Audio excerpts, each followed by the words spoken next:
Today on the Stay at Home Chef, I'm showing you how to make Grandma's Strawberry Pretzel Salad.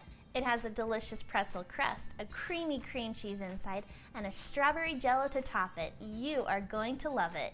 So it's weird to me that this is called a salad, but whatever you want to call it, let's get started by making our pretzel crust. To start, we're going to preheat our oven to 375 degrees Fahrenheit. Then we're going to need about 2 cups of crushed pretzels, so go ahead and pour those pretzels into a food processor. Then give that a few pulses. We are wanting to break down our pretzels but still have some texture, so don't over-process them.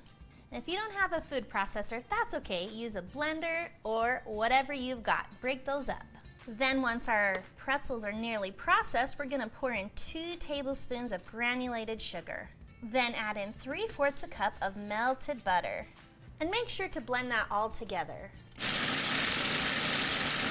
The texture that you're looking for is kind of like a sticky sand. Then press that into a 9x13 pan. Make sure to press that evenly. Then pop that into the oven and bake for 10 minutes. Once that has finished cooking, it will appear a tad more brown and it sure smells great. We need to let this cool completely before we add any of those layers to it. So while it's cooling, let's work on our cream cheese layer. In a large mixing bowl, we're going to add in 3 cups of heavy whipping cream and 1/2 cup of sugar and 1 teaspoon of vanilla. Mix this until stiff peaks form. You can also buy store-bought whipped cream, but I love the homemade stuff. Then in another bowl, we're going to add in 8 ounces of softened cream cheese and 1/2 cup of sugar. Then give that a good mix until it's smooth. Next up, grab half of that whipped cream mixture from earlier and gently fold that into that cream cheese mixture. Then we're going to put that other half of that whipped cream into the fridge and we're going to use it later. Afterwards, once your crust is cooled completely, you're going to take little dollops of that cream cheese mixture and place it all over that crust. Then connect the dots and make sure to seal the edges. Take your time and make sure you even that out. Next up is our strawberry Jell-O layer. Using a saucepan, we're going to boil 2 cups of water. Once that comes to a boil, remove that from the heat.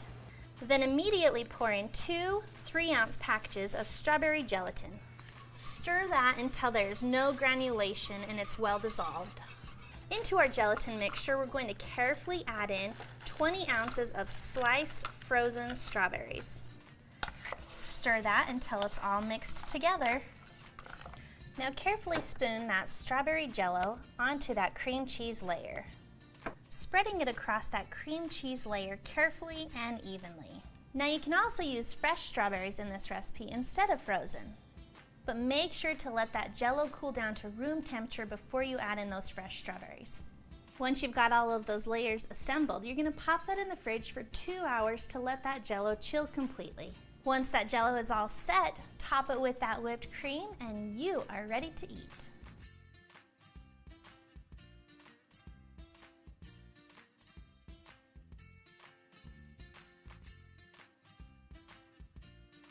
Thanks for watching. You can get the full written recipe in the video description below.